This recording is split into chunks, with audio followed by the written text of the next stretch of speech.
Welcome back to the Digital Ledger, everybody. I am Brad Kimes, and we are going to talk about some exciting information today. One, the chairman of the CFTC, the Commodities Futures Trading Commission, calls for the U.S. to be a digital asset leader. Oh, yeah. This starts off, what a way to start off a Monday morning. Yeah, we're going to pick this up. So let's just go ahead and get into this and a few other things as well. By the way, just really quick, thanks to XRP Crypto Wolf, South Korea's central bank has launched their pilot program for testing a digital currency. CBDC design and requirements definition, March through July 2020. CBDC pilot system construction and testing, January, December to 2021. The program would run until December. So there you go. That's exciting stuff. But let's get back to the CFTC chairman, Heath Tarbert, and let's hear what he has to say. There's a lot here, and it's really fantastic. So let's get into this. So, chairman of CFTC calls for U.S. to be the digital asset leader, issues new guidance. Okay, this is what we want to see, which also tells me we're not too far away from seeing FinCEN and those new guidance and regulations coming from them. Last week, the CFTC issued guidance on delivery of digital assets. The guidance focuses on the actual delivery of virtual assets in retail commodity transactions and is a continuation of the leadership of Chairman Heath Tarbert with his call for the U.S. to be a leader in digital assets. Providing clarity to market participants is one of the CFTC's core values, said CFTC Chairman Heath Tarbert. This interpretive guidance not only fulfills that commitment, but it reflects my belief that the U.S. must be a leader in the digital asset space. These efforts are also especially critical when the hard-earned income of everyday Americans is at stake. Under my leadership, the CFTC will continue to do its part to encourage responsible fintech innovation through sound regulation. This interpretive guidance not only fulfills a commitment, but it reflects my belief. Okay, it's just a caption of his quote. Let's go here because this next part, it starts to break down how he wants this to look, and it's important to see. This is not the first time Chairman Tarbert has offered his position that the U.S. must provide leadership on digital assets and consistent with his prior message as noted earlier this year. The conditions, delivery of digital assets. The conditions for customer to have actual delivery include the secure possession and entire control of the commodity and the ability to use the entire quantity of the commodity freely in commerce no later than 28 days from the date of that transaction. The offerer must not retain any interest in, legal right, or control over any of the commodity at the expiration of 28 days from the date of which the transaction, as the report mentions.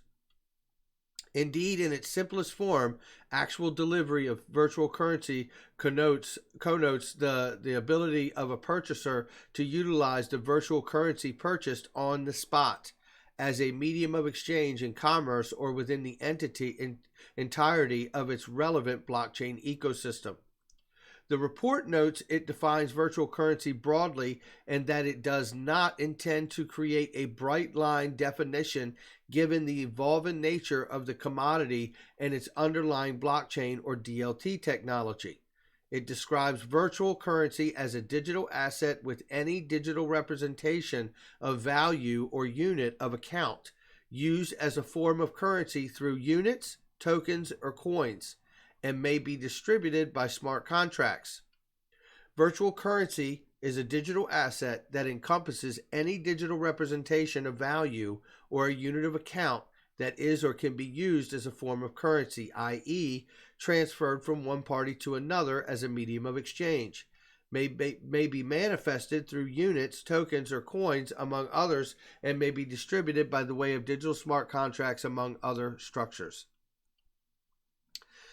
The CFTC noted the Division of Market Oversight led by the development of the final interpretive guidance, which was informed by significant CFTC engagement with the digital asset marketplace. With public input, a Technology Advisor Committee, or TAC, on the evolution of digital asset and cryptocurrency markets, regulatory oversight of exchanges offering digital asset-based derivatives products as well as inputs from Lab CFTC, the agency has created a strong network of pooling information to help make informed decisions on regulations to help support the digital asset marketplace. A link to press release and full text for the guidance is below. Okay, so this is really exciting because we're getting clarity here. We are getting clarity, and what's really nice here is that the chairman Tarbert has not come in with so much rules and guidelines that it's going to hinder the market at all. In fact, quite the opposite. They're taking that soft approach where they come out and give just enough rules and definition, it appears, to allow the market to continue to flourish and to open up the understanding of what a virtual currency is and what designates a transaction or not and how it should be legally defined. So this is, I got to tell you, I mean, this is long overdue, but to know that the CFTC chairman is calling for the U.S. to be a leader here, again, to reinforce the notion that we are going to see not long from now, FinCEN come out. Remember, we got the Bitcoin halving in May. It is April 6th right now. There is more to come, and this is fantastic news for all of us in crypto. Let me just check this next little piece here. Here is another thing that I wanted to touch on, and I feel it's relative, and you'll see why in a second. People's Bank of China continues central bank digital currency development talks. And it goes in here and tells you that, obviously China has been red hot at getting their central bank digital currency made and developed. Now, the interesting thing about this is that you have to think about the global implications.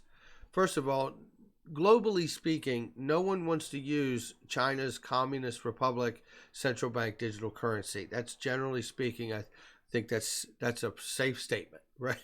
Countries around the world do not want to be stuck using that. So this is incentive. This is pressure on the rest of the world that China is pressing on to get these things done. And they have been really in the forefront of the CBDC area. Now, I realize that we're talking about the Commodities Futures Trade Commission here, but nevertheless, I feel like when you take a look at what Heath Tarbert is saying, the chairman here for the CFTC, you take a look at what we saw in the recent legislation that is on the floor of the Senate right now for the digital dollar, digital wallet. You take a look at the actions and the strides that the Treasury Department is willing to take to create a new Treasury bill that is the equivalent of the digital dollar to speed up money getting to its citizens in the country. It tells me that they are well aware, whether or not they're candid enough to have the conversation to all of us on camera is another matter, because they are. But the reality is we are finding now through these different areas of information and different sectors of finance and government levels that they are having very in-depth conversations and have been for quite some time. This is exciting to me. It's another step forward in the right direction. We're not going backward, we're going forward. And although we are living in a time right now that is very taxing on each and every one of us, I hope all of you are staying safe, practicing self-isolation, keep you and your family protected, and this too at some point shall soon pass. And when it does, all of the right things are taking place today to make sure that I believe we get to see a future in digital assets that we've all been waiting for. I'll catch you guys on the next one. Hit the like and subscribe. If you like this content, please share it with people you know. I'll see you on the next one.